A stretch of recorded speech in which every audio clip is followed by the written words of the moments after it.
Chapter 32. Of the happy life Oliver began to lead with his kind friends. Oliver's ailings were neither slight nor few. In addition to the pain and delay attendant on a broken limb, his exposure to the wet and cold had brought on fever and ague, which hung about him for many weeks and reduced him sadly. But at length he began, by slow degrees, to get better, and to be able to say sometimes, in a few tearful words, how deeply he felt the goodness of the two sweet ladies, and how ardently he hoped that, when he grew strong and well again, he could do something to show his gratitude.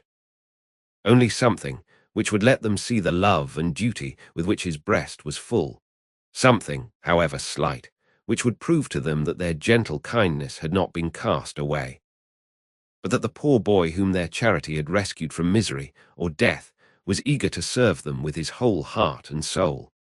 "Poor fellow," said Rose, when Oliver had been one day feebly endeavouring to utter the words of thankfulness that rose to his pale lips.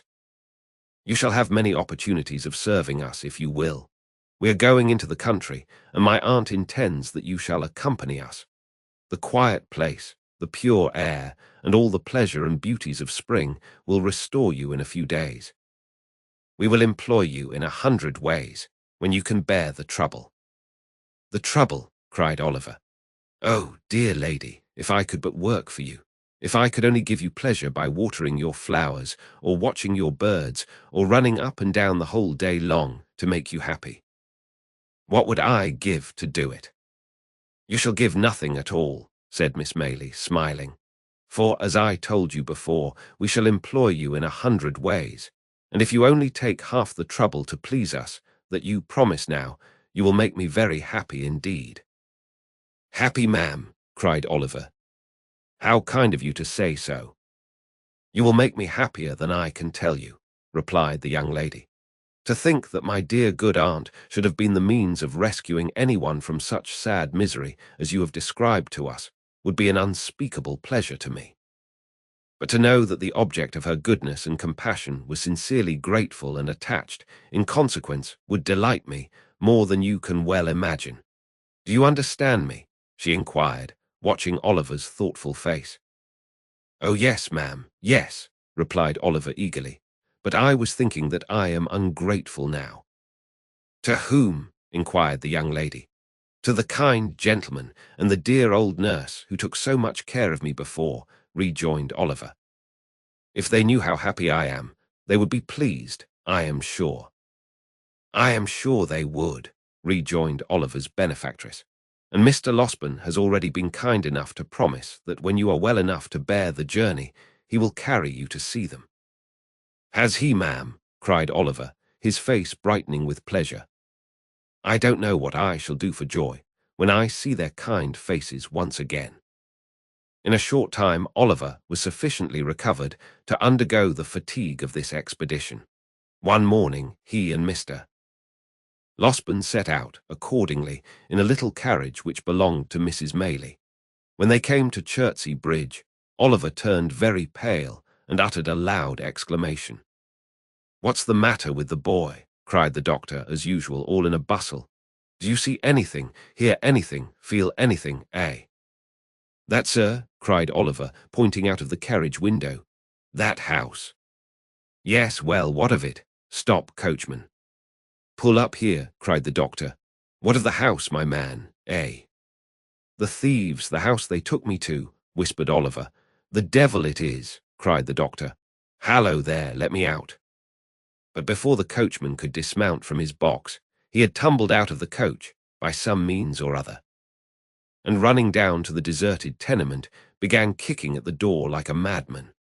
"Halloa," said a little ugly hump-backed man, opening the door so suddenly that the doctor, from the very impetus of his last kick, nearly fell forward into the passage. "What's the matter here?" "Matter!" exclaimed the other, collaring him without a moment's reflection. "A good deal. Robbery is the matter." "There'll be murder the matter, too," replied the hump-backed man, coolly, "if you don't take your hands off. Do you hear me?" "I hear you," said the doctor, giving his captive a hearty shake. "Where's, confound the fellow, what's his rascally name? Sykes, that's it. Where's Sykes, you thief?" The humpbacked man stared, as if in excess of amazement and indignation. Then, twisting himself dexterously from the doctor's grasp, growled forth a volley of horrid oaths and retired into the house.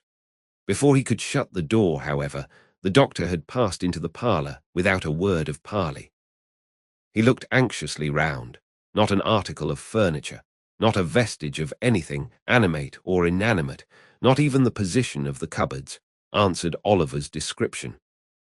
"Now," said the humpbacked man, who had watched him keenly, "what do you mean by coming into my house in this violent way?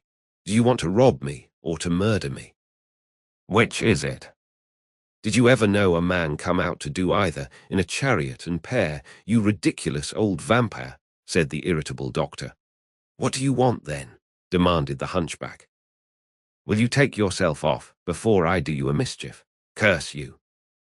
"As soon as I think proper," said Mr. Losberne, looking into the other parlour, which, like the first, bore no resemblance whatever to Oliver's account of it. "I shall find you out some day, my friend." "Will you?" sneered the ill-favoured cripple. "If you ever want me, I'm here. I haven't lived here mad and all alone for 25 years to be scared by you. You shall pay for this. You shall pay for this." And so saying, the misshapen little demon set up a yell and danced upon the ground as if wild with rage. "Stupid enough, this," muttered the doctor to himself. "The boy must have made a mistake. Here, put that in your pocket and shut yourself up again." With these words he flung the hunchback a piece of money and returned to the carriage. The man followed to the chariot door, uttering the wildest imprecations and curses all the way. But as Mr. Losberne turned to speak to the driver, he looked into the carriage and eyed Oliver for an instant with a glance so sharp and fierce, and at the same time so furious and vindictive, that, waking or sleeping, he could not forget it for months afterwards.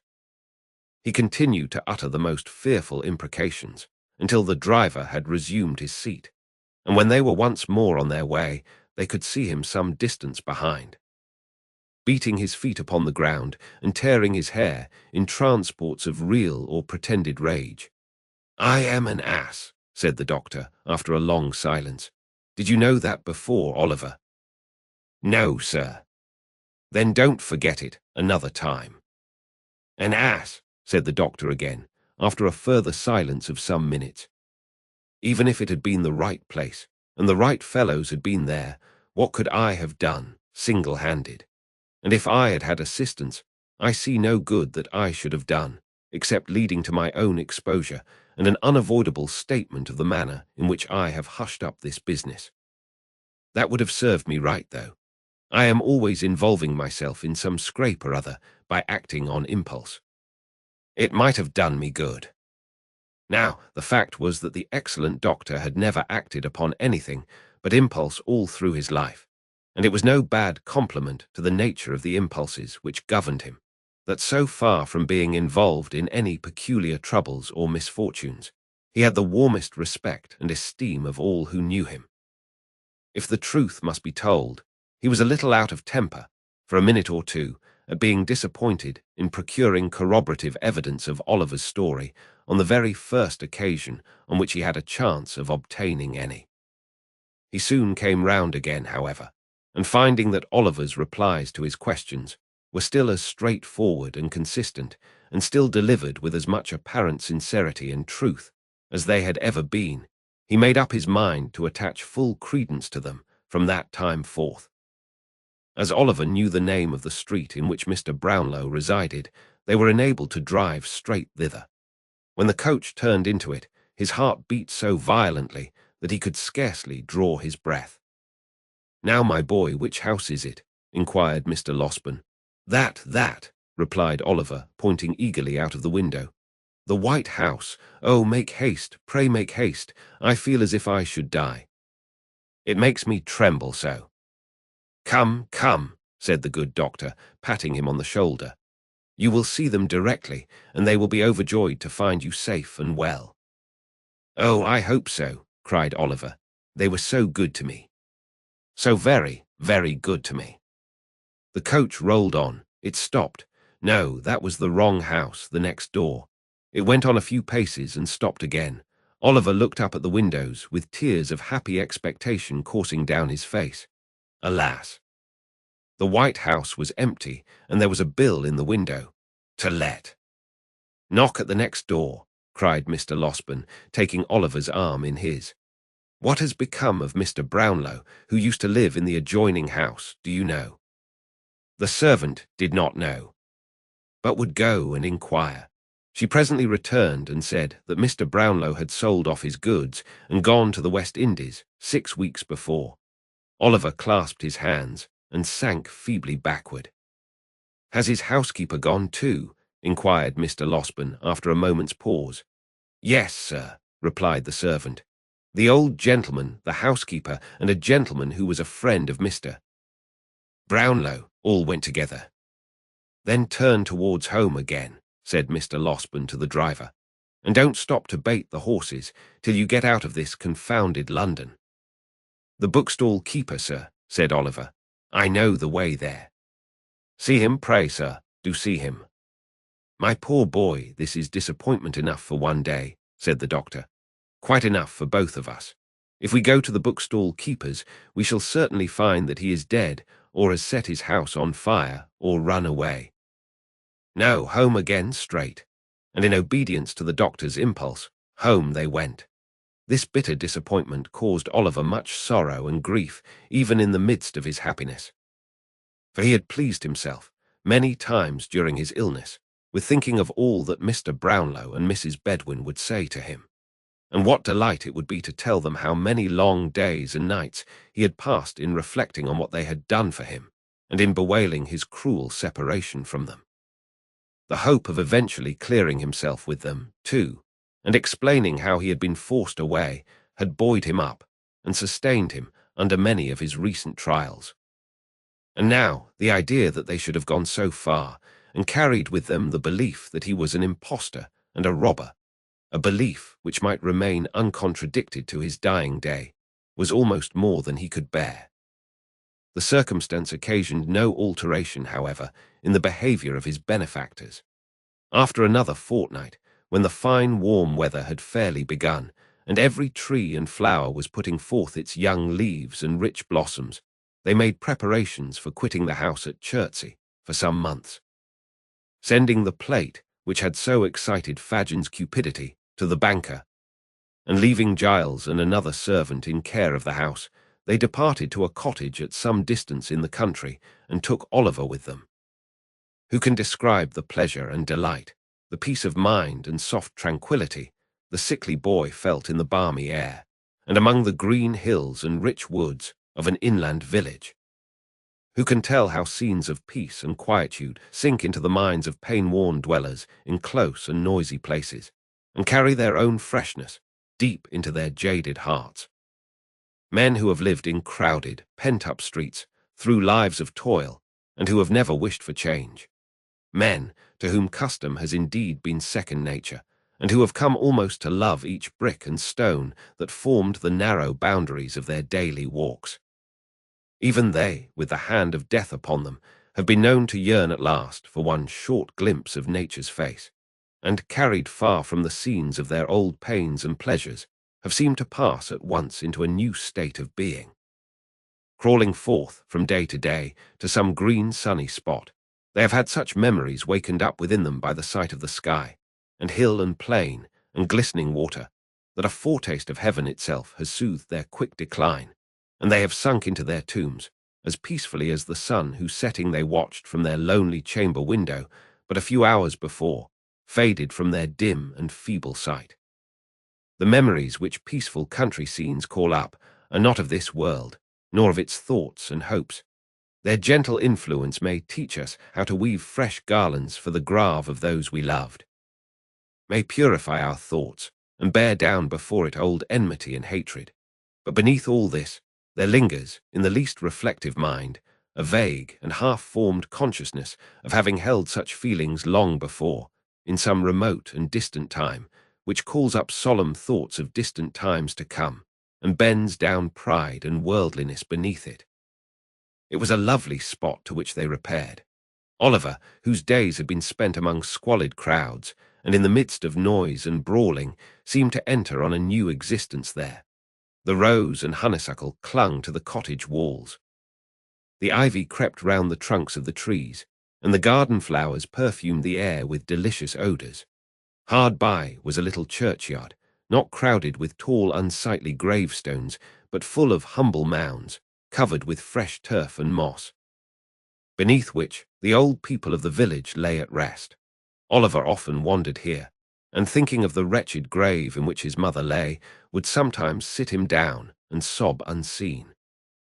But when he raised his eyes to the deep sky overhead, he would cease to think of her as lying in the ground, and would weep for her sadly, but without pain. It was a happy time. The days were peaceful and serene.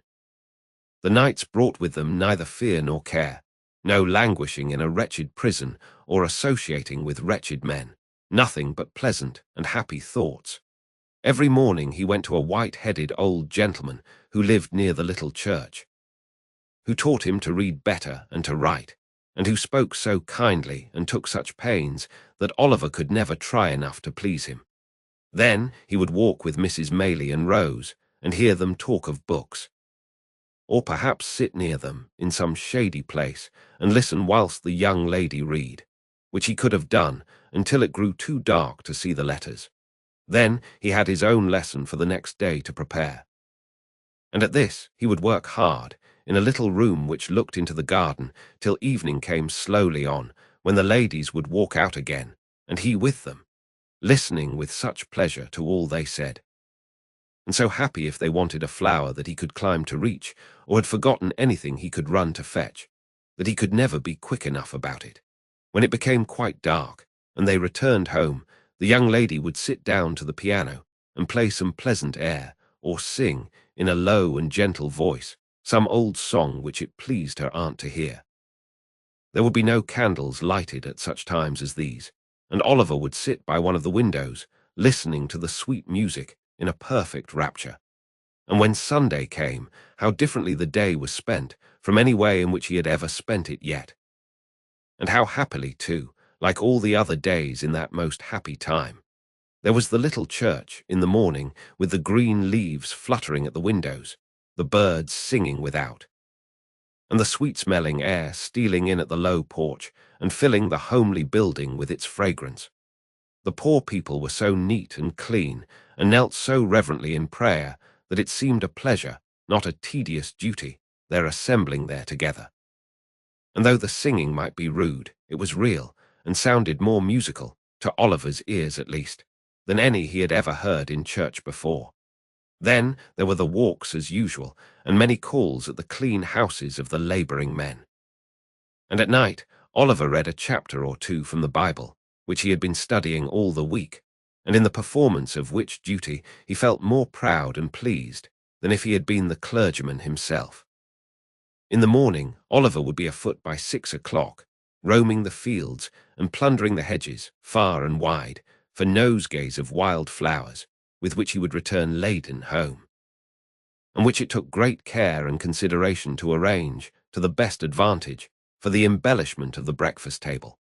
There was fresh groundsel, too, for Miss Maylie's birds, with which Oliver, who had been studying the subject under the able tuition of the village clerk, would decorate the cages in the most approved taste. When the birds were made all spruce and smart for the day, there was usually some little commission of charity to execute in the village, or, failing that, there was rare cricket playing, sometimes, on the green. Or, failing that, there was always something to do in the garden or about the plants, to which Oliver, who had studied this science also under the same master, who was a gardener by trade, applied himself with hearty good will until Miss Rose made her appearance, when there were 1,000 commendations to be bestowed on all he had done. So 3 months glided away, 3 months which, in the life of the most blessed and favoured of mortals, might have been unmingled happiness, and which, in Oliver's, were true felicity. With the purest and most amiable generosity on one side, and the truest, warmest, soul-felt gratitude on the other, it is no wonder that, by the end of that short time, Oliver Twist had become completely domesticated with the old lady and her niece, and that the fervent attachment of his young and sensitive heart was repaid by their pride in and attachment to himself.